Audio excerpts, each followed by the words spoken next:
49 of the House of Commons Standing Committee on Natural Resources, pursuant to the order of reference of Tuesday, October 17, 2023, and the adopted motion of Wednesday, December 13, 2023, the committee is resuming consideration of Bill C-49, an act to amend the Canada, Newfoundland and Labrador Atlantic Accord Implementation Act and the Canada-Nova Scotia Offshore Petroleum Resources Accord Implementation Act, and to make consequential amendments to other acts. Since today's meeting is taking place in a hybrid format, I would like to make a few comments for the benefit of members and witnesses. Please wait until I recognize you by name before speaking. For those participating by video conference, click on the microphone icon to activate your mic, and please mute yourself when you are not speaking. Interpretation for those on Zoom. You have the choice at the bottom of your screen of either floor, English, or French. For those in the room, you can use the earpiece and select the desired channel. Although the room is equipped with a powerful audio system, feedback events can occur. These can be extremely harmful to interpreters and cause serious injuries. The most common cause of sound feedback is an earpiece worn too close to a microphone. We therefore ask all participants to exercise a high degree of caution when handling the earpieces, especially when your microphone or your neighbor's microphone is turned on. In order to prevent incidents and safeguard the hearing health of interpreters, I invite participants to ensure that they speak into the microphone into which their headset is plugged in, and to avoid manipulating the earbuds by placing them on the table, away from the microphone when they are not in use. A reminder that all comments should be addressed through the chair. Additionally, screenshots or taking photos of your screen is not permitted. I would like to provide members of the committee with some instructions and a few comments on how committee will continue to proceed with the clause-by-clause consideration of Bill C-49. As the name indicates, this is an examination of all clauses in order in which they appear in the bill. I will call each clause successively, and each clause is subject to debate and a vote. If there are amendments to the clause in question, I will recognize the member proposing it who may explain it. The amendment will then be open for debate. When no further members wish to intervene, the amendment will be voted on. Amendments will be considered in order in which they appear in the bill or in the package each member received from the clerk. Members should note that amendments must be submitted in writing to the clerk of the committee. The chair will go slowly to allow all members to follow the proceedings properly. Amendments have been given a number in the top right corner to indicate which party submitted them. There is no need for a seconder to move an amendment. Once moved, you will need unanimous consent to withdraw it. During debate on an amendment, members are permitted to move sub-amendments. These sub-amendments must be submitted in writing. They do not require the approval of the mover of the amendment. Only one sub-amendment may be considered at a time, and the sub-amendment cannot be amended. When a sub-amendment is moved to an amendment, it is voted on first. Then another sub-amendment may be moved, or the committee may consider the amendment and vote on it. Once every clause has been voted on, the committee will vote on the title and the bill itself, and in order to reprint the bill may be required if amendments are adopted so that the House has a proper copy for use at report stage. Finally, the committee will have to order the chair to report the bill to the House. The report contains only the text of any adopted amendments, as well as an indication of any deleted clauses. With us to answer your questions today from the Department of Justice, Jean-Francois Roman, Legal Counsel. Department of Natural Resources, Abigail Lixfeld, Senior Director, Renewable and Electrical Energy Division, Energy Systems Sector. Annette Tobin, Director, Offshore Management Division, Fuel Sector. Lauren Knowles, Deputy Director. Cheryl McNeil, Deputy Director. Danielle Morin, Senior Legislative and Policy Advisor, Renewable and Electrical Energy Division, as well as the legislative clerks from the House of Commons, Dancela Boyi and Émilie Thivierge. Okay,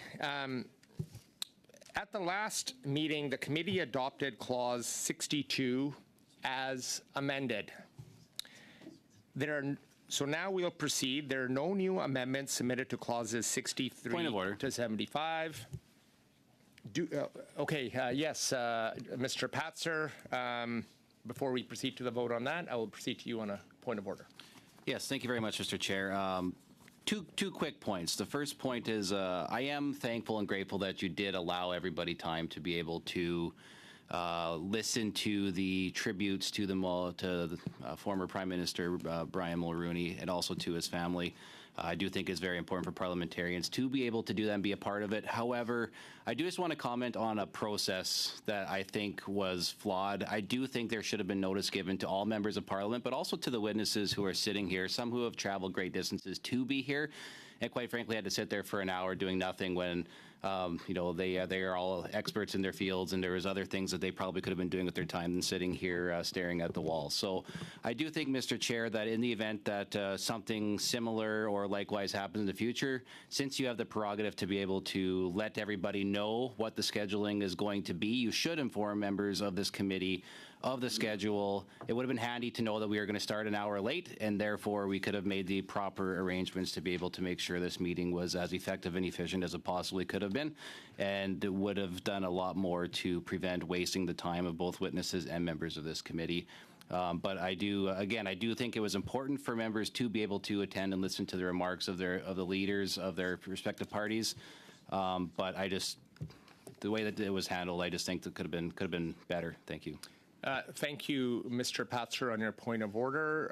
I believe all whips were advised of the importance of today, and all members were invited to be upstairs in the House of Commons to come hear the speeches from our leaders of our respective parties. And all whips were also advised of, as we do per votes, that we would allow 10 minutes for members to be able to join us at committee afterwards. And I believe all of our witnesses also were aware as well. But I thank you for providing your point of order, and I will take that into consideration also as we move forward. I have a point of order from Mr. Angus. Yes, following up on that, because the notice of motion went out today, and we knew that we were going to have the tributes to Mr. Mulroney and his family was going to be there.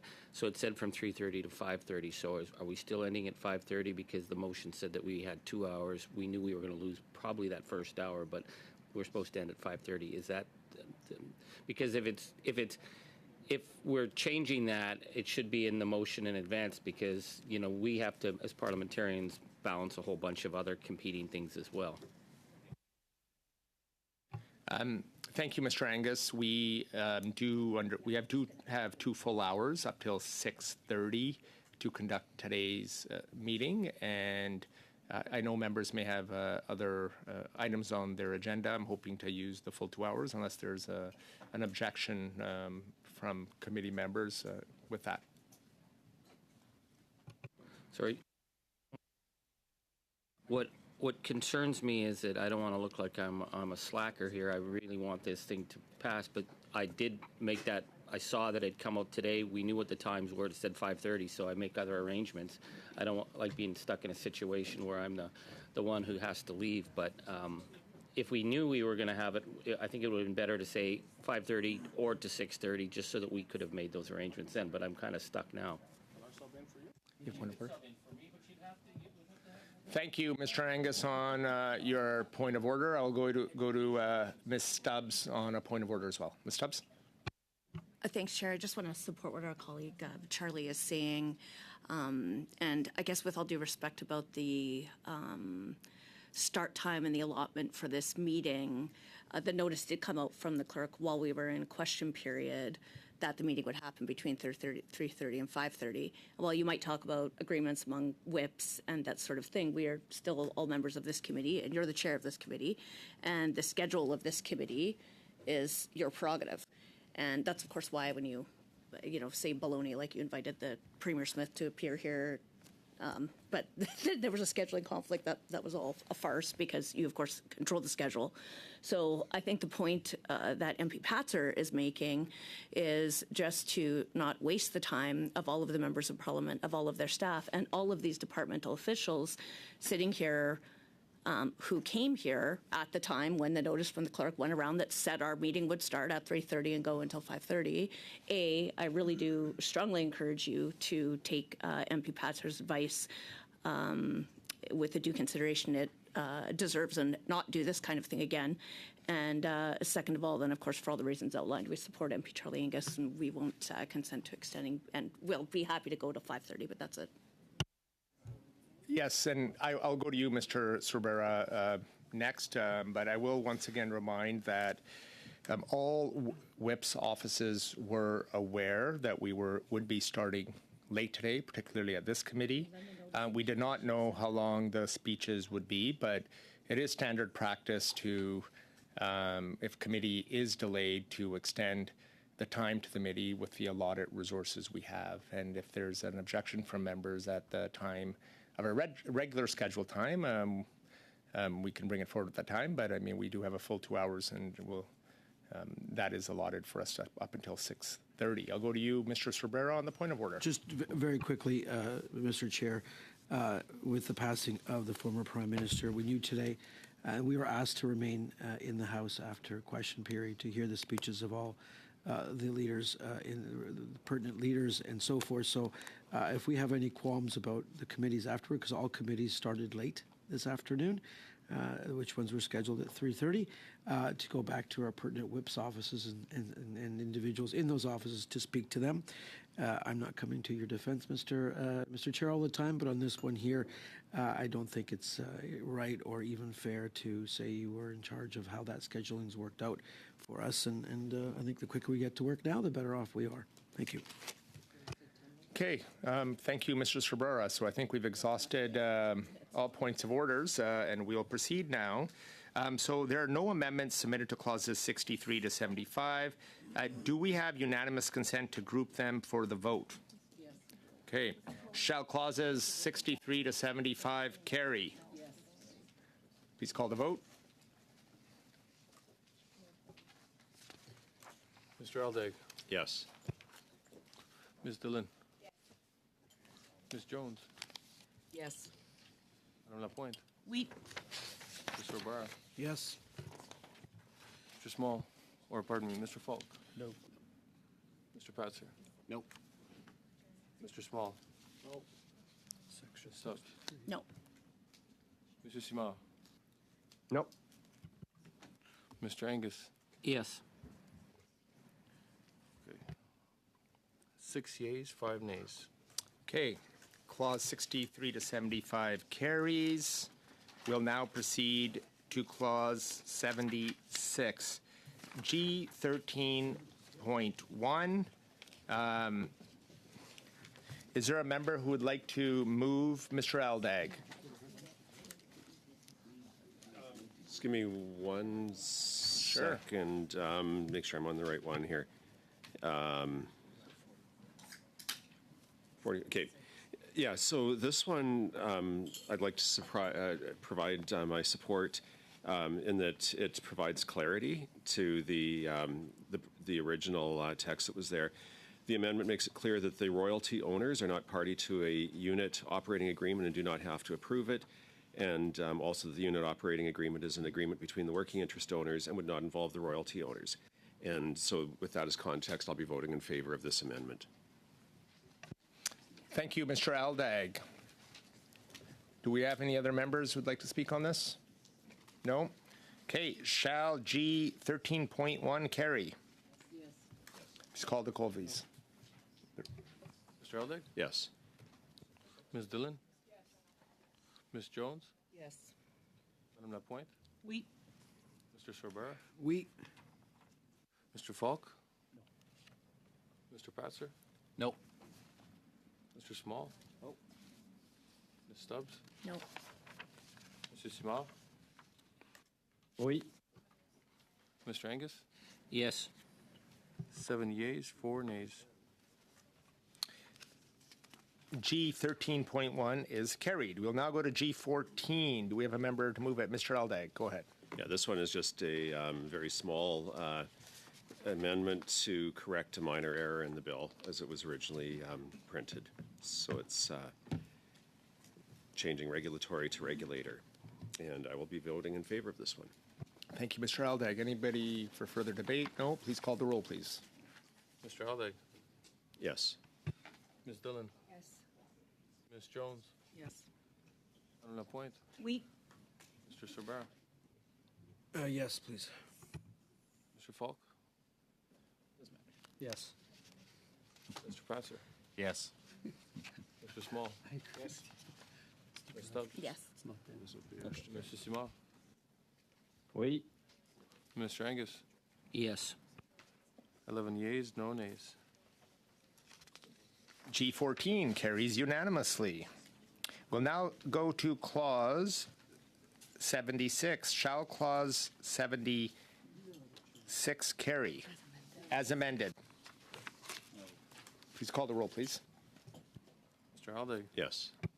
Ms. Dillon, Yes. Ms. Jones, Yes. Madame Lapointe, We. Mr. Sorbara, Yes. Mr. Falk, Mr. Pratzer, Nope. Mr. Small, Ms. Stubbs, No. Mr. Simard, Nope. Mr. Angus. 6 yeas, 5 nays. Clause 76 is carried as amended. There are no amendments submitted to clauses 77 to 106. Shall clauses 77 to 106 carry? Yes. Not all at once, no. Okay. Shall we? Okay. We've been. Shall clause 77 carry? Yes. Please call the roll, please. Mr. Aldag, Yes. Ms. Dillon, Ms. Jones, Yes.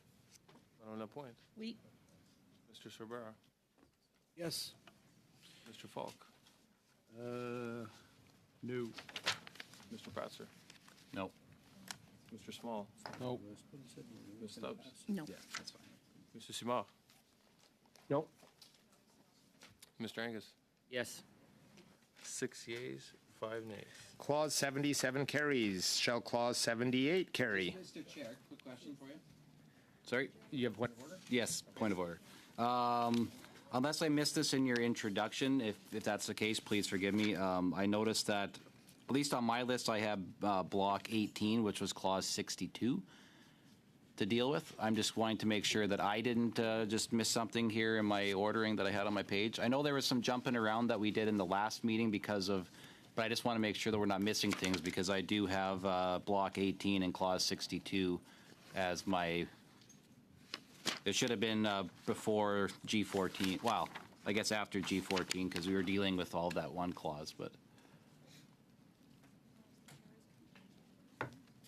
I don't know, Mario, maybe you have some thoughts on that just in case I'm wrong, but I know there were some that had to be what you withdrew because something else was defeated previously, so I'm just making sure that I So didn't. BQ 18 was defeated previously. And the committee did adopt clause 62 as amended.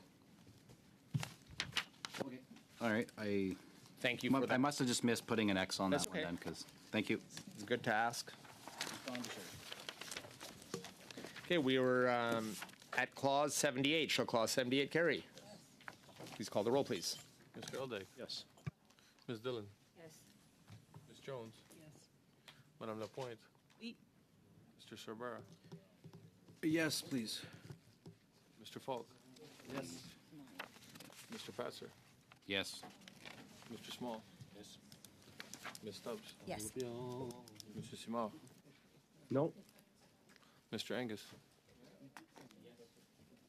10 yeas, 1 nay.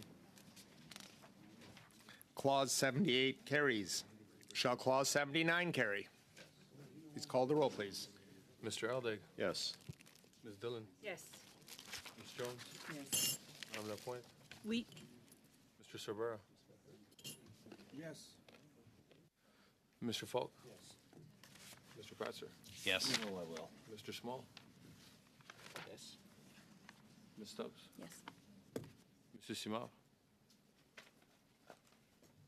No. Mr. Angus? Yes. 10 yeas, 1 nay. Clause 79 carries. Shall Clause 80 carry? Please call the roll. Mr. Aldag? Yes. Ms. Dillon? Yes. Ms. Jones? Yes. Madame Lapointe? Weak. Mr. Sabara? Yes. Mr. Falk? No. Mr. Patzer? No. Mr. Small? Nope. Ms. Stubbs? No. Mr. Simard? No. Mr. Angus? Yes. 6 yeas, 5 nays. Clause 80 carries. Shall Clause 81 carry? Please call the roll. Mr. Aldag? Yes. Ms. Dillon? Yes. Ms. Jones? Yes. Madame Lapointe? Weak. Mr. Sabara? Yes. Mr. Falk? No. Mr. Patzer? No. Mr. Small? No. Try to do some. Ms. Stubbs? No. Mr. Simard? No. Mr. Angus? Yes. 6 yeas, 5 nays. 81 carries. Shall Clause 82 carry? Call the roll, please. Mr. Aldag? Yes. Ms. Dillon? Yes. Ms. Jones? Yes. Madame Lapointe? Weak. Mr. Sabara? We. Mr. Falk? Mr. Patzer? Nope. Mr. Small? No. Ms. Stubbs? No. Mr. Simard? No. Mr. Angus? Yes. 6 yeas, 5 nays. Clause 82 carries. Mr. Patzer.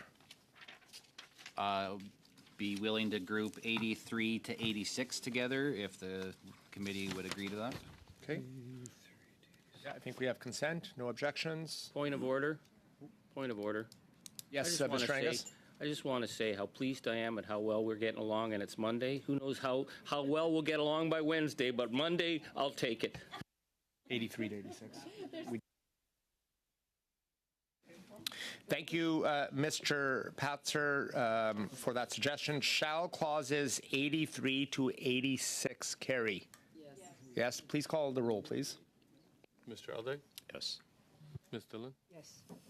Ms. Jones? Yes. Madame Lapointe? Weak. Mr. Sabara? Sounds great to me. Mr. Falk? Mr. Pratzer? Yes. Mr. Small? Yes. Ms. Stubbs? Yes. Mr. Simard? No. Mr. Angus? Yes. 10 yeas, 1 nay. Clauses 83 to 86 carry. We are now on clause 87. Shall clause 87 carry? No. Call the roll, please. Mr. Aldag? Yes. Ms. Dillon? Yes. Ms. Jones? Madame Lapointe? Weak. Mr. Sabara? Yes. Mr. Falk? Mr. Pratzer? Nope. Mr. Small? Nope. Ms. Stubbs? No. Mr. Simard? No. Mr. Angus? Yes. 6 yeas, 5 nays. Clause 87 carries. Shall clause 88 carry? Please call the roll. Mr. Aldag? Yes. Ms. Dillon? Yes. Ms. Jones? Yes. Madame Lapointe? Weak. Mr. Sabara? Yes. Mr. Falk? Yes. Mr. Pratzer? Yes. Mr. Small? Yes. You want to group again? Ms. Stubbs? Yes. Mr. Simard? No. Mr. Angus? Yes. 10 yeas, 1 nay. Clause 88 carries. We are now moving to clause 89. Shall clause 89 carry? Yes. Can we call the roll, please? Mr. Aldag? Yes. Ms. Dillon? Yes. Ms. Jones? Yes. Madame Lapointe? Weak. Mr. Sabara? Yes. Mr. Falk? Oh, yeah, mine too. Yes. Mr. Pratzer? Yes. Mr. Small? Yes. Ms. Stubbs? Yes. Mr. Simard? No. Mr. Angus? Yes. 10 yeas, 1 nay. Clause 89 carries. We are now on clause 90. Shall Clause 90 carry? No. Please call the roll, please. Mr. Aldag, Yes. Ms. Dillon, Yes. Ms. Jones, Yes. Madame Lapointe, Oui. Mr. Sorbara, Yes. Mr. Falk, Yes. Mr. Patzer, This is which one again, sorry? 90. No. Was I a no there? Mr. Small. I was actually a no there. Sorry about that. Let's just vote here. So Mr. Falk, No. No. No. Mr. Small, No. Ms. Stubbs, No. Mr. Simard, No. Mr. Angus, Yes. 6 yeas, 5 nays. Clause 90 carries. Yes. Go ahead, Mr. Patzer. 91 through 95 clumped together if committee agrees. Any objections? No objections? Okay. Shall clause 91 to 95 carry?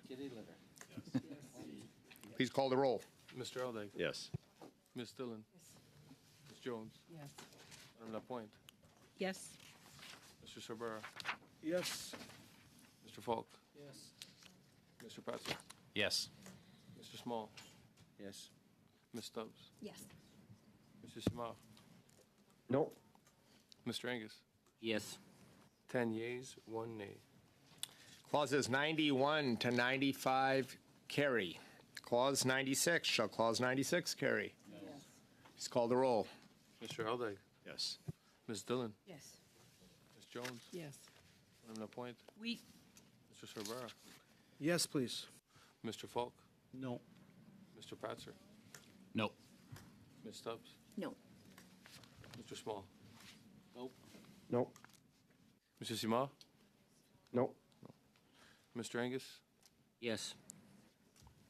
6 yeas, 5 nays. Clause 96 carries. Go ahead, Mr. Patzer. Just wondering if I could get consent from the committee to group 97 all the way through to 110. Any objections? No objections. Shall clauses, just one second.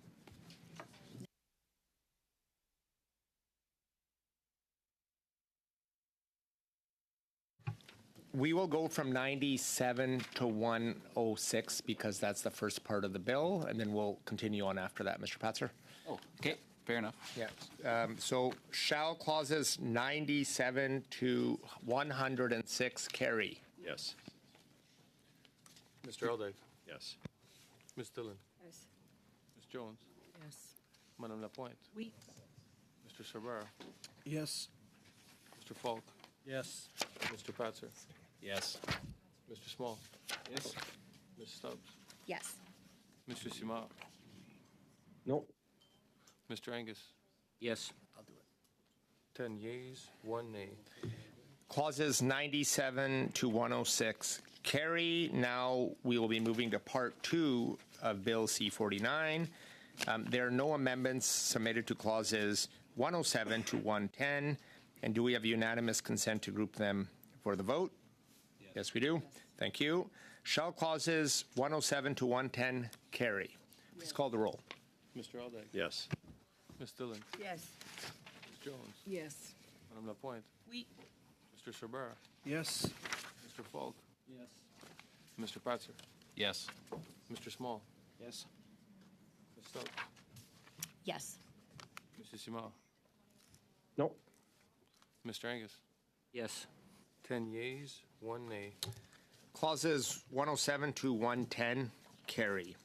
Clause 111 CPC 9. Do we have a member who would like to move CPC 9? Ms. Stubbs, Sure. go ahead. Thanks, Mr. Chair. Just before I do move this amendment, I just want to speak to the motion that I submitted on March 15th and just took under advisement your feedback last meeting. So I'm confident this will suffice for your approach. Certainly, I think colleagues around this table will know well that I'm a proud first-generation born and raised Albertan. But like so many Albertans, my roots come from Atlantic Canada. My mother being from Newfoundland and my father and his family being from Nova Scotia.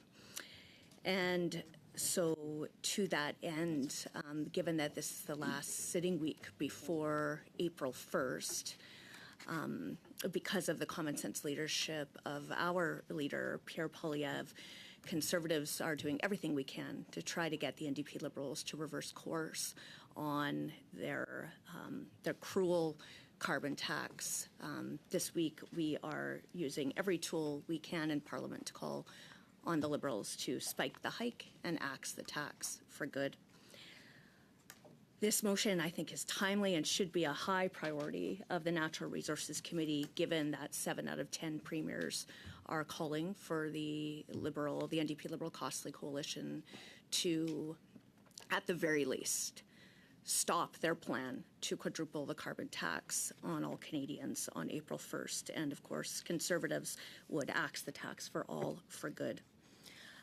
My motion, this particular motion, does focus on the challenges that Albertans and Alberta families face paying the NDP Liberals carbon tax. But we should note that, of course, Alberta only joins 6 other provinces calling for this change, that to date, the Prime Minister, the Radical Anti-Energy Minister, Stephen Guilbeault, have in turns dismissed, derided, ignored. They have claimed that elected representatives calling to axe the carbon tax or spike the hike are immoral or short-sighted. I would suggest to all members here what is in fact immoral is to know that Canadians, because of the Liberals' tax and spend agenda, their inflationary deficit spending, but mostly and quite directly through the imposition of their Carbon Tax 1 and their Carbon Tax 2, what's immoral is that more Canadians than ever before are forced to go to food banks, and more Canadians than ever before can't afford the essential basics required for daily life in every part of this country, and that these NDP Liberals are willing to ignore those struggles, ignore that pain, ignore that hurt, and impose their agenda, their tax and spend agenda, which is what the carbon tax is, only a cash grab, not an environmental plan. And the proof on that is because, of course, the failed carbon tax has made none of the promised emissions reductions that its proponents asserted. It is not revenue neutral, and the vast majority of Canadians pay more into the carbon tax than they ever have a hope in getting back from this government's carbon tax rebate scheme and scam. So to that end, my motion is such that, given that, one, Alberta is one of 7 provinces that oppose the Prime Minister's 23% carbon tax increase on April 1st, 2024, and 2, that the Prime Minister's carbon tax will cost Alberta families over $2,700 per year once the NDP Liberals quadruple the carbon tax, according to the Parliamentary Budget Officer. I think it's high time that our committee, and this is my ask in my motion, call on the Liberal government to immediately cancel the 23% carbon tax increase on April 1st, 2024, and that this motion be reported to the House. I just want to read the comments, among many, of recently made by the Premier of Alberta. Quote, I'm joining my provincial counterparts in writing to reiterate our concerns that Albertans and Canadians have faced incredible pressures due to crippling inflation and high interest rates. That's why, on behalf of Albertans, I urge you to scrap the punitive carbon tax. If your government is unwilling to listen to the millions of Canadians calling for this, we're insisting you provide a uniform exemption on all forms of home heating, including natural gas, for all provinces. And of course, her comments back up and align with the words of the PC Premier of Nova Scotia and the Liberal Premier of Newfoundland and Labrador. Premier Houston of Nova Scotia has said, quote, on April 1st, Nova Scotians fueling their cars will pay 3.3 cents more per litre in carbon tax at the pumps, meaning Nova Scotians will pay a total of 17.6 cents in carbon tax on every litre of gas they buy. This is unfair and misguided, isn't he right? The last thing Nova Scotians and Canadians need right now is more tax. The cost of living is top of mind for people as we experience some of the highest increases in inflation in 30 years. The number one ask by Nova Scotians, Premier Houston says, is in this year's provincial budget consultation was for tax relief. And rather than imposing a punishing carbon tax that will hurt Nova Scotians, Premier Houston says, I am asking that you cancel the carbon tax before any more financial damage is done and work with us to focus on the most beneficial path for the environment.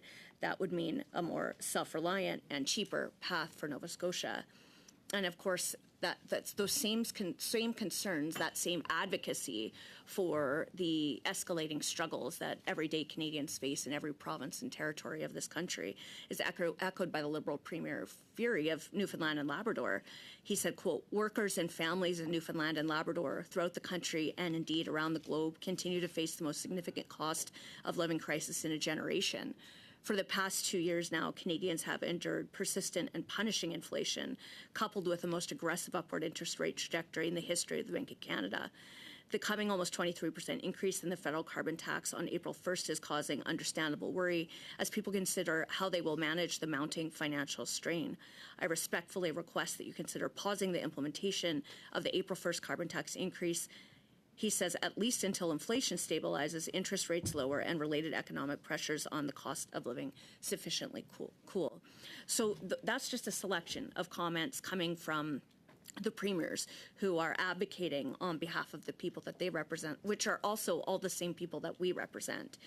And so knowing without a shadow of a doubt that the vast majority of Canadians cannot afford the carbon tax as it is, never mind actually be able to figure out where in the heck they're going to get any more money to pay a quadrupling of this carbon tax on April 1st, skyrocketing even more in less than 6 years from now. That is what is immoral. That is what is short-sighted. That is what is repugnant. That is unacceptable. It's reprehensible. And so it would be a very, so I hope that committee members will welcome this opportunity to demonstrate to the people who elected them that you will fight for their cost of living, fight for their livelihoods, fight for them to have more affordable lives, and actually listen to, after 9 years, Canadian after Canadian after Canadian, elected representative after elected representative saying this is the wrong course. The carbon tax is a cash grab. It's not an environmental plan. Canadians cannot afford it, and the carbon tax is not worth the cost. So I do hope that all members will support this motion today. Thanks, Chair. Thank you, Ms. Stubbs. Now we'll go to our identified speaking order here. We'll go to Mr. Aldag. Go ahead, Mr. Aldag. Thank you, Mr. Chair. I'd just like to say what I find repugnant and reprehensible is the continued obstruction that we see from our Conservative colleagues in trying to move forward this piece of legislation.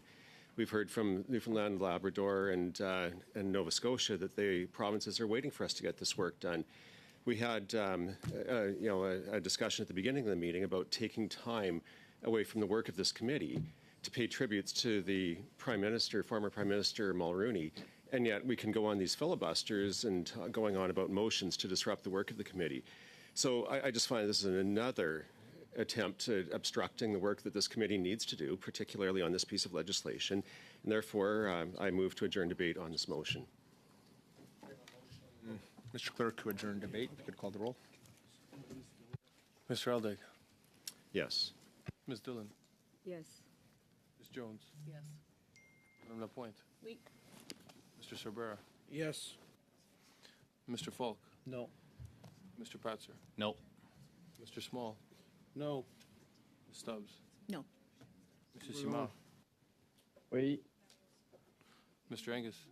Yes. 7 yeas, 4 nays. That carries. Debate is adjourned. We'll now go back to where we were on CPC 9. Ms. Stubbs, you were going to move CPC 9, I believe? Yeah. Oh. Thank you, Chair.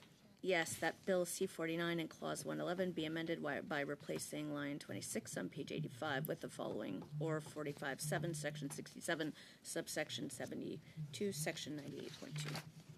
Okay, thank you. CPC 9, shall CPC 9 carry? Yes. No. Okay, please call the roll, please. Mr. Aldag, No. Ms. Dillon, No. Ms. Jones, No. Madame Lapointe, No. Mr. Sorbera, Nope. Mr. Falk, Yes. Mr. Patzer, Yes. Mr. Small, Yes. Ms. Stubbs. Yes. Mr. Simard. No. Mr. Angus. Yes. 5 yeas, 6 nays. That is defeated. CPC 9 is defeated. So we'll now go to shall clause 111 carry. Please call the roll. Mr. Aldig. Yes. Ms. Dillon. Yes. Ms. Jones. Yes. Madame Lapointe. Oui. Mr. Cervera. Yes. Mr. Falk. Mr. Patzer. Sure. Mr. Small. Yes or no? Yes. Yes. Ms. Stubbs. Yes. Mr. Simard. No. Mr. Angus. Yes. 10 yeas, 1 nay. Clause 111 carries. There are no amendments submitted to clauses 112 to 114. Do we have unanimous consent to group them together for the vote? Yes, please call the vote, please, for clauses 112 to 114. Go ahead, call the roll. Mr. Aldig. Yes. Ms. Dillon. Yes. Ms. Jones. Yes. Madame Lapointe. Oui. Mr. Cervera. We. Mr. Falk. Yep. Mr. Patzer. Yeah. Mr. Small. Yes. Ms. Stubbs. Yes. Mr. Simard. No. Mr. Angus. Yes. 10 yeas, 1 nay. Clauses 112 to 114 carry. So we have a new clause 114.1, and we'll proceed to BQ 19. Monsieur Samard, would you like to move that? BQ 19. Yes, Chair, thank you. Like BQ 19 to 26 have not figured in the first part of the bill, I would gather that they will not figure in the second part of the bill. So I would move B19 to BQ 26.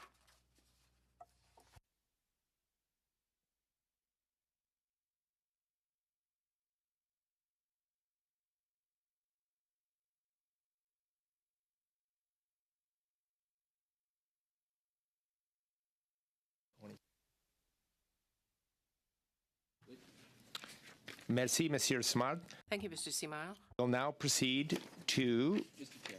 yes, Which numbers again? just for Mr. Patzer and colleagues around the table, Monsieur Smart has said that he is not going to be moving BQ 19 to BQ 26.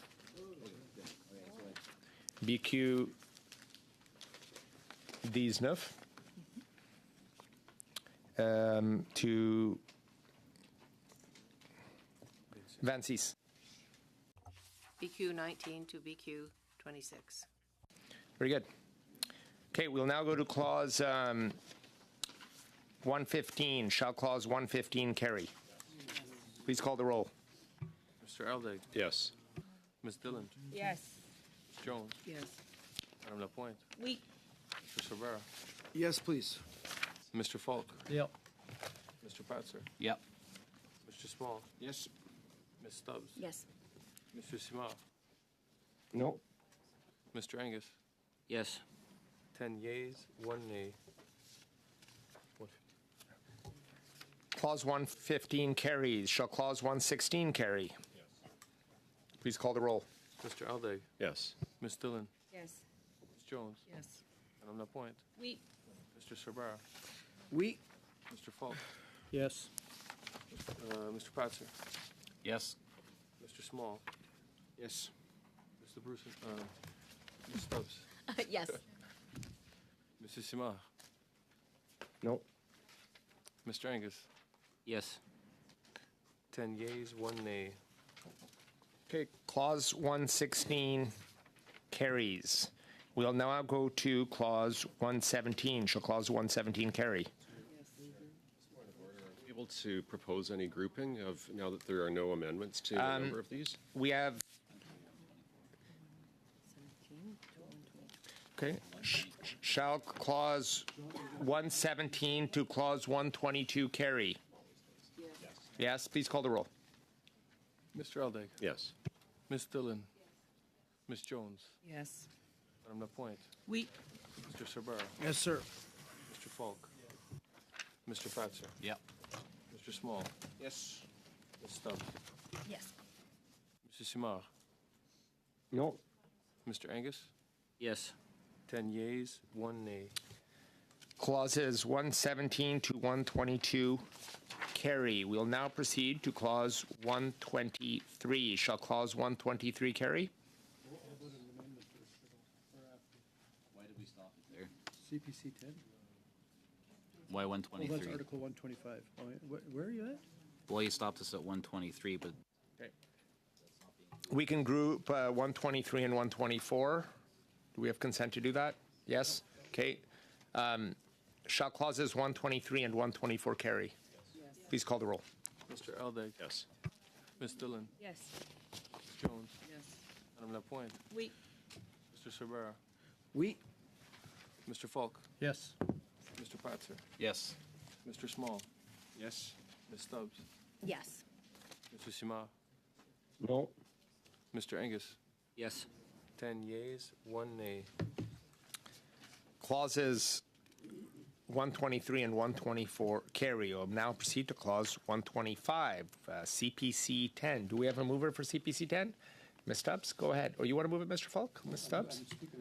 Oh, okay. Ms. Stubbs, go ahead. I think he just told you speaking next. Go ahead. Yeah, Ted just did. Thanks, Chair.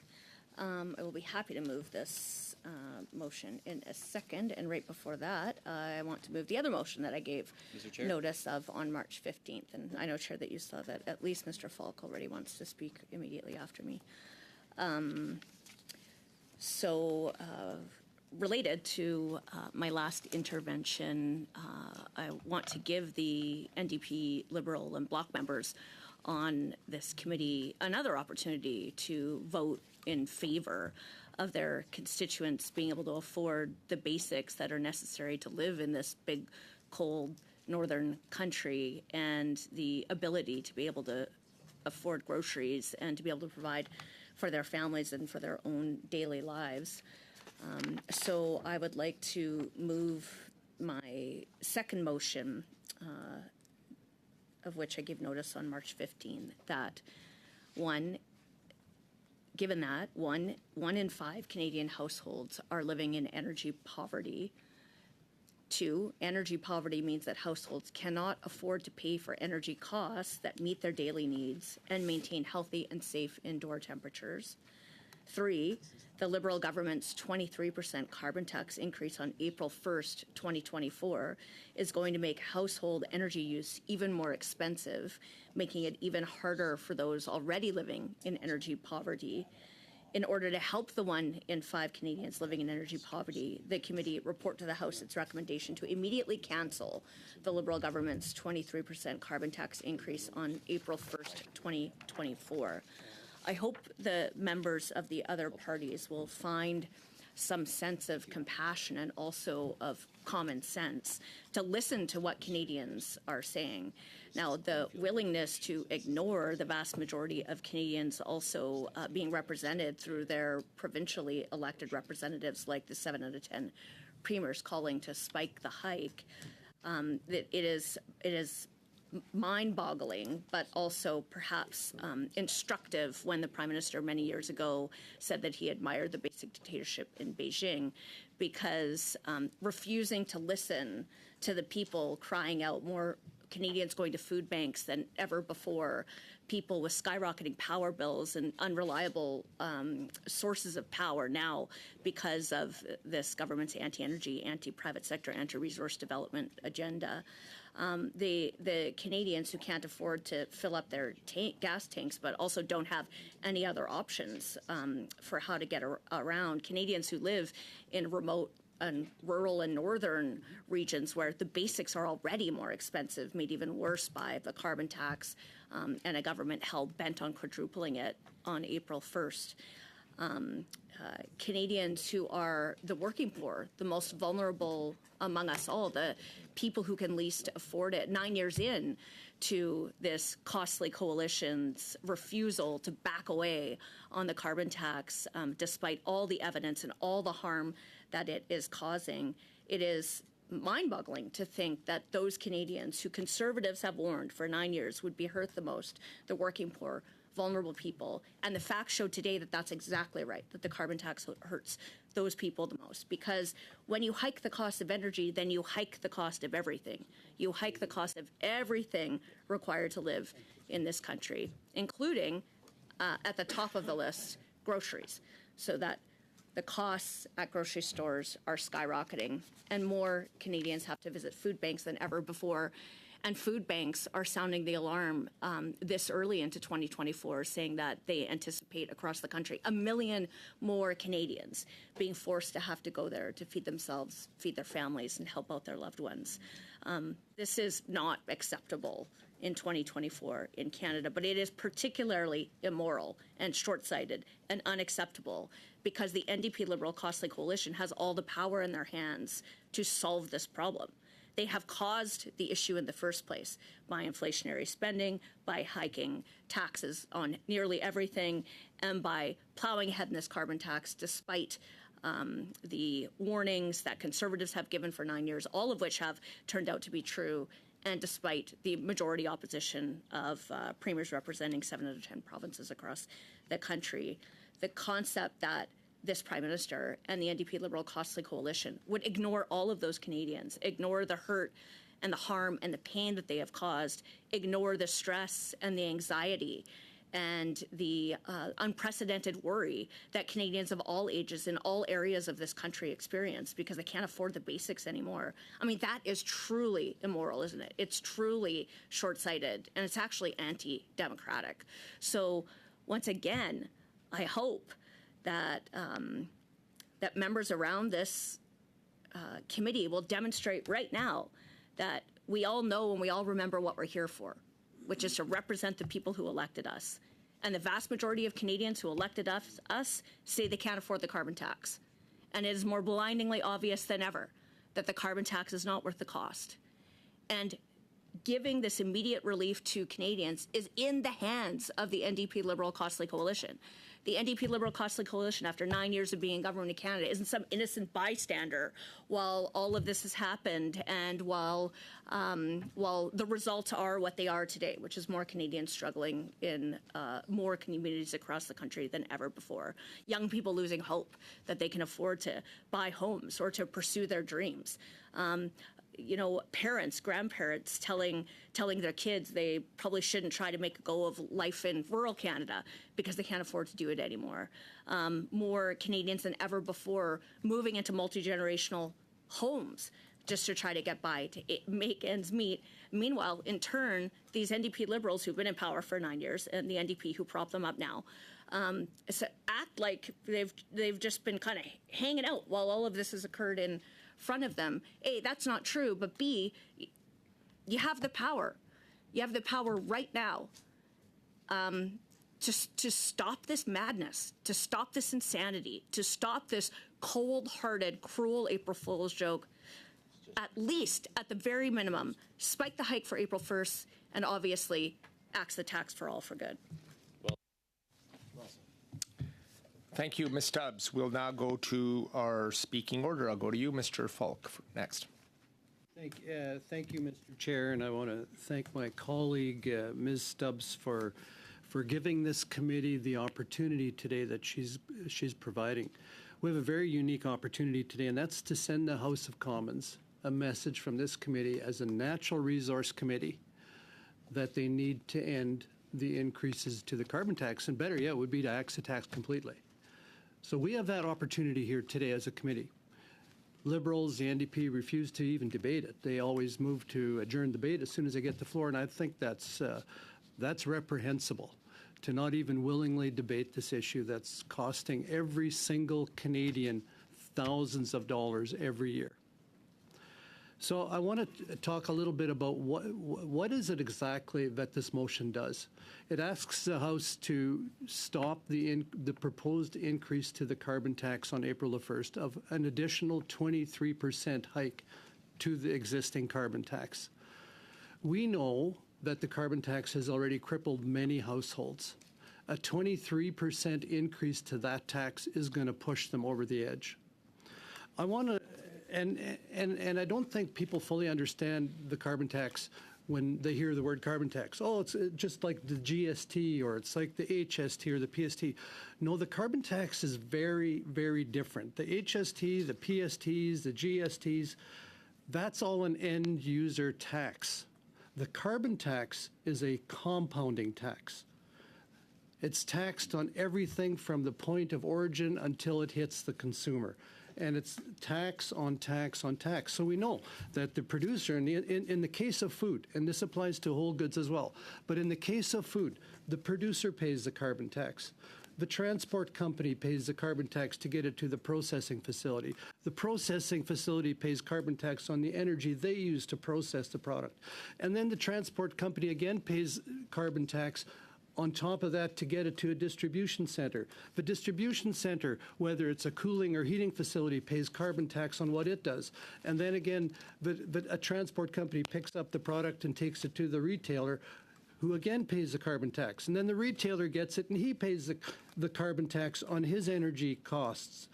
Every step along the way, for everything that consumers purchase, the carbon tax is compounded, Mr. Speaker. That's important to note, because it's not a one-time GST where all along the process there are input tax credits. This is a compounding tax credit. And if Canadians are wondering why everything costs so much, it's because of this compounding tax. Yeah. It's not a single end-user tax like PST or GST or HST. It's a compounding tax right from the grassroots to the end user. And and people think, well, why is there such inflation? It's because everything costs more. It's because this Liberal NDP coalition has broken everything. And then they've whacked every single Canadian with this carbon tax. Let me tell you what the Canada Gazette said about the clean fuel regulations, how they would apply to everyday Canadians, and the carbon tax is exponentially worse than the clean fuel regulations. But let me tell you what the Canada Gazette says. It says that according to Statistics Canada, single mothers are more likely to live in lower income households and may be more vulnerable to energy poverty and adverse impacts from increases to transportation and home heating prices. Seniors living on fixed incomes may also face higher transportation and heating costs resulting from the proposed regulations. This may be the most acute for seniors living in the Atlantic provinces, where they account for a higher share of the total population compared to other Canadian provinces, and are also more likely to experience some of the highest energy expenditures in Canada proportional to income. It is possible that there could be other socioeconomic groups that may have disproportionately lower income, may be at an increased vulnerability to energy poverty, or may be adversely affected by the proposed regulations. However, these groups may not fully be captured in this analysis due to the lack of available data and scarcity of research or underrepresentation available in other studies. That's what the Canada Gazette printed in response to the clean fuel regulations, and the carbon tax exasperates that. We know that lower income households, seniors, single moms trying to get by are exponentially impacted by the carbon tax. We know that it hits them the hardest.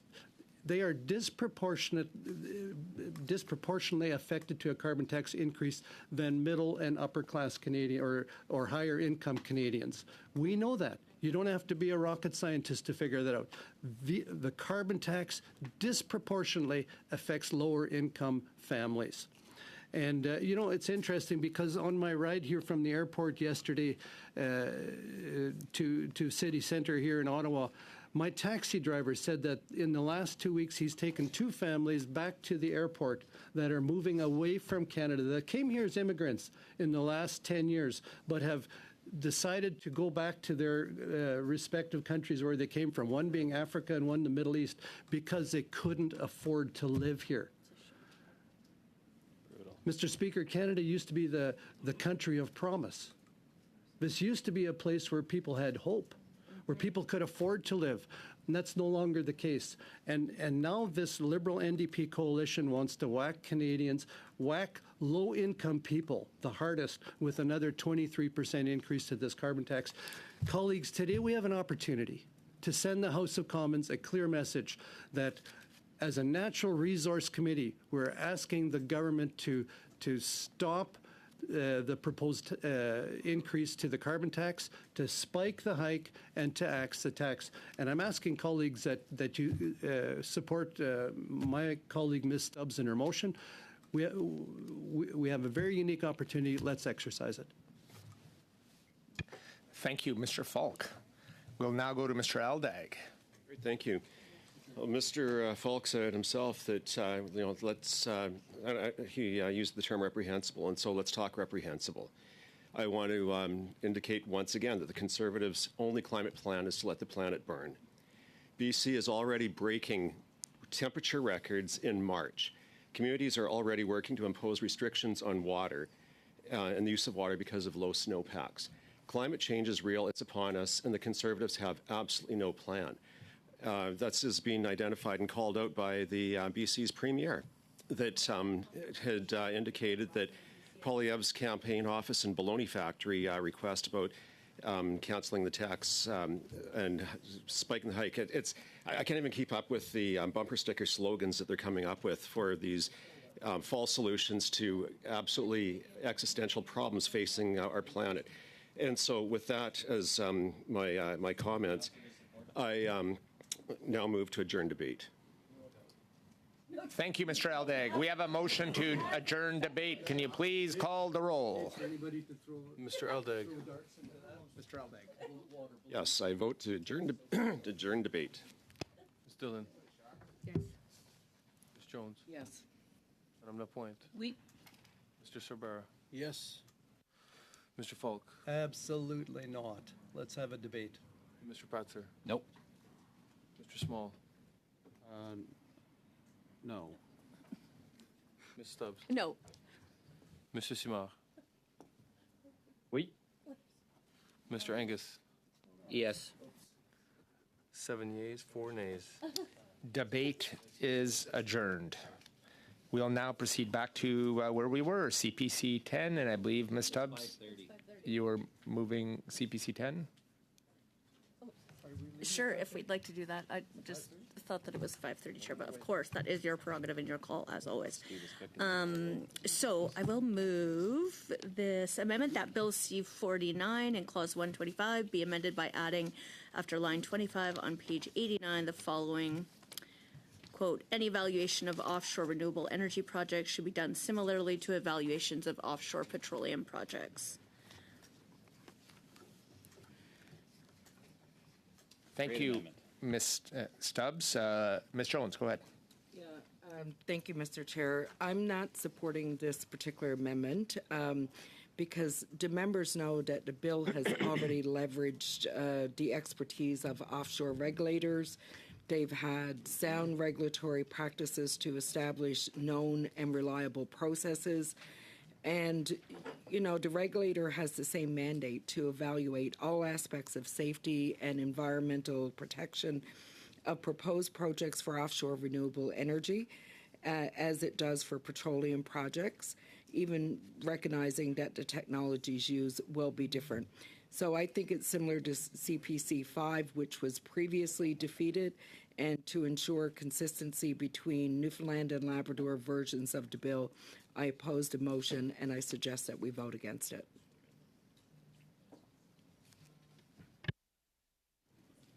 Thank you, Ms. Jones. Do we have any other speakers? No? So we'll now vote on CPC 10. Shall CPC 10 carry? No. No. Mr. Aldag. No. Ms. Dillon. No. Ms. Jones. No. Madame Lapointe. No. Mr. Sorbara. Not today. Mr. Falk. Maybe tomorrow. Yes. Mr. Patzer. Yes. Were you listening? Mr. Small. Were you listening? Yes. Ms. Stubbs. Yes. Mr. Simard. No. Mr. Angus. No. 4 yeas, 7 nays. Okay. CPC 10 is defeated. Shall Clause 125 carry? Please call the roll.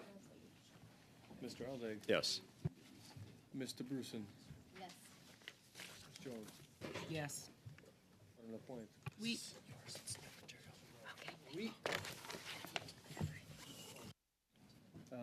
No.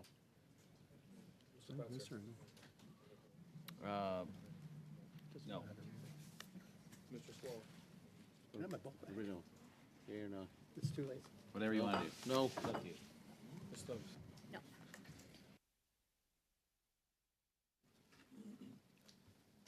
Monsieur Simard. Non. Pardon. Mr. Angus. Yes. 6 yeas, 5 nays. Clause 125 is carried. There are no amendments submitted to clauses 126 to 130. Sorry, it is after Yes. 5:30, and I have another meeting to go to. So it's my understanding. And Ms. Dillon refused to sit in for me. She left. Oh, we can maybe bring her back. If there's a motion if there's a motion to, we do have resources till 6:30. If there's a motion to adjourn for today, we can entertain that, but I do need a motion from the floor. Yeah, go ahead, Mr. Patzer. Mr. Chair, the notice that was given to this committee was 3:30 to 5:30. It was not 4:30 to 6:30. The official notice on the record is 3:30 to 5:30. You do not have unanimous consent from multiple parties in this committee to continue this meeting. That's right. So That was what we if you discussed want to at the beginning. extend 5:30, you need UC to do it. You don't have it, and it's done. So Just as a point I of wanna- order, you don't need UC to extend. yes, we don't need UC to extend, Mr. Patzer, but it was advised. If you'll listen to what I have to say, Mr. Patzer, it was advised. Your clerks were aware. All the clerks were aware what was happening today in the House, that meetings would start late and we would have resources to continue. So I would ask members if you would like to end at this time, if there's a motion from the floor and somebody would like to bring forward a motion to end our meeting at this point, we can entertain that. And I'm happy to have committee members determine whether you want to continue or whether you want to end. So I'm giving that to you to make that decision at this point. And that's a vote we will have if that's what happens. Now, Mr. Angus, I'm going to go to you. Thank you, Chair. It happens once every third St. Patrick's Day, the day after, the Conservatives support me. So this is that day. So I'm going to take advantage of it. But I do want to thank you for your excellent chairing. But I make a motion to end the meeting. We have to adjourn the meeting for today from Mr. Angus. Could you please call the roll, Mr. Clerk? Mr. Aldag. I'm going to abstain. I'm going to say yes. Mr. Bruson. Abstain. Ms. Jones. Yeah, I'm fine. Yes. Madam Lapointe. No. Abstain. Mr. Sabara. Support my friend, Mr. Angus. Mr. Falk. For the sake of collegiality, yes. Mr. Patzer. Yes. Mr. Small. Yes. Ms. Stubbs. Yes. Monsieur Simard. Oui. Mr. Angus. Yes. 8 yeas, no nays. Motion to adjourn is carried. Thank you, colleagues, for the great day of work at committee. See you next day. Meeting adjourned.